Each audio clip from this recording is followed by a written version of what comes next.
Hello guys, welcome back to my channel. ഇന്ന് നമുക്കൊരു ചെമ്പരത്തി താളി ഉണ്ടാക്കിയാലോ. ചെമ്പരത്തി പൂ കൊണ്ട് ഒരു വെളിച്ചെണ്ണയും നമുക്ക് ഉണ്ടാക്കിയെടുക്കാം. അതിനായിട്ട് നമ്മൾ രാവിലെ തന്നെ ഇറങ്ങിയേക്കുന്നുണ്ട് ചെമ്പരത്തി കളക്ട് ചെയ്യാൻ. ഒരുപാടുണ്ടായിരുന്നു. ഒരുപാട് പൂത്ത് നിൽക്കുന്ന കണ്ണുകൊണ്ടാണ് ഞാനിന്ന് വെളിച്ചെണ്ണ ഉണ്ടാക്കുക, അതുപോലെ തന്നെ താളി ഉണ്ടാക്കാമെന്ന് വിചാരിച്ചത്. ഇടയ്ക്ക് മോനുക്ക് എണ്ണ തേച്ച് കഴിഞ്ഞ് കഴിഞ്ഞാൽ ഞാൻ താളി വെച്ച് കുളിപ്പിക്കാറുണ്ട്. നമുക്കത് തീരെ ഇഷ്ടമല്ല എന്നുണ്ടെങ്കിൽ പോലും ഇടയ്ക്ക് തണുപ്പിന് അത് തേച്ച് ഞാൻ നല്ല സുഖമായി ഉറങ്ങാറുമുണ്ട്. അപ്പോൾ പിന്നെ വീക്ക് ഓഫ് ആയതിനാൽ അനിയത്തിയുണ്ട് കൂടെ. അവൾ പിന്നെ എൻ്റെ എല്ലാ വട്ടിലും കൂടെ നിൽക്കുന്ന ആളാണ്. അവൾക്കും ഞാൻ അങ്ങനെ തന്നെയാണ് കേട്ടോ. ഓള് ചെമ്പരത്തിയൊക്കെ പൊട്ടിച്ച് വരുമ്പോഴത്തേനും ഞാൻ ലീഫ് കൊണ്ട് താളി ഉണ്ടാക്കി കഴിഞ്ഞിട്ടുണ്ടായിരുന്നു കേട്ടോ. ഇതാണ് താളി. ഞാൻ കുഞ്ഞിന് മാത്രമേ ഉണ്ടാക്കിയുള്ളൂ കേട്ടോ. ഇനി നമുക്ക് ബാക്കിയുള്ള പൂ കൊണ്ട് വെളിച്ചെണ്ണ ഉണ്ടാക്കാം. ഞാൻ ഈ ഒരു പരുവത്തിലാണ് കേട്ടോ താളി അരച്ചെടുത്തത്.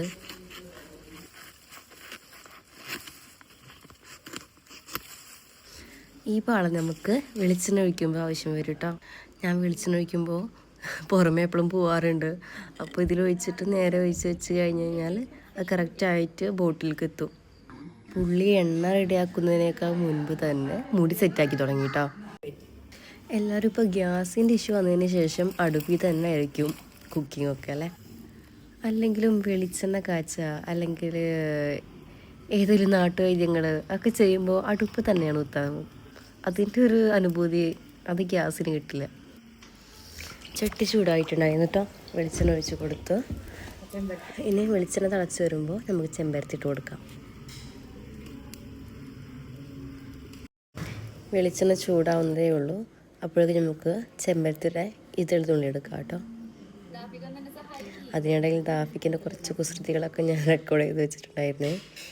അവൻ ഇതുപോലെ എന്തെങ്കിലും ഇൻട്രസ്റ്റിംഗ് ആയി ചെയ്യുമ്പോൾ അതിനിടയിൽ വന്ന് കളിക്കാനും അതിനൊപ്പം കൂടാനൊക്കെ ഭയങ്കര ഇഷ്ടമുള്ള ആളാണ്.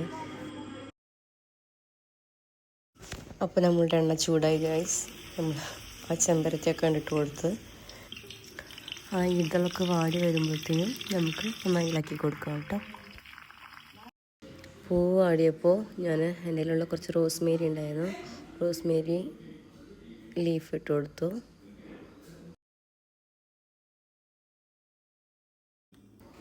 അതൊന്ന് ചെറുതായി വാടി വന്നപ്പോഴത്തേനും ഒരു പിടി ഉലുവയും കൂടി ഞാൻ ഇട്ട് കൊടുത്തിട്ടുണ്ടായിരുന്നേ.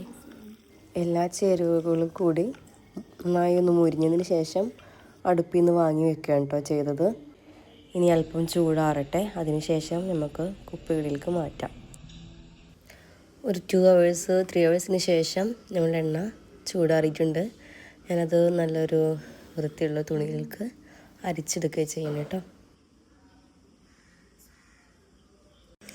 അരിച്ചെടുത്തതിന് ശേഷം അത് നന്നായി കൈവച്ച് പിഴിഞ്ഞെടുത്തു കേട്ടോ. അവളുടെ ഒഴുക്കിൽ കണ്ടാലേ അറിയാം ഇതൊന്നും ചെയ്തത് വലിയ വശമില്ലാത്ത ആളാണെന്ന്. എന്നാലും വേണ്ടില്ല, ഇത്ര നേരം കൂടെ നിന്ന ആളല്ലേ, ഒന്നും പറയാൻ പാടില്ലല്ലോ.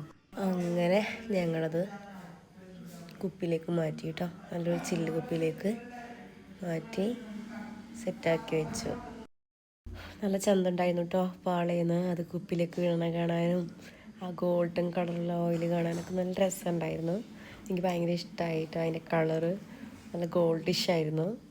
ആ വെയിലടിക്കുമ്പോൾ കറക്റ്റായിട്ട് അതിൻ്റെ കളറെടുത്ത് കാണിക്കുന്നുണ്ടായിരുന്നു. കുറേ നേരം അതിൽ തേച്ചിട്ട് വേണമെന്ന് കുളിക്കാനെന്ന് പറഞ്ഞ് നിൽക്കുകയായിരുന്നു അവളെ തലയിലെല്ലാം ആദ്യം തേച്ച് കൊടുത്ത് നന്നായി മസാജൊക്കെ ചെയ്ത് കൊടുത്തു. എന്തായാലും അവൾ ഹാപ്പിയാണ്.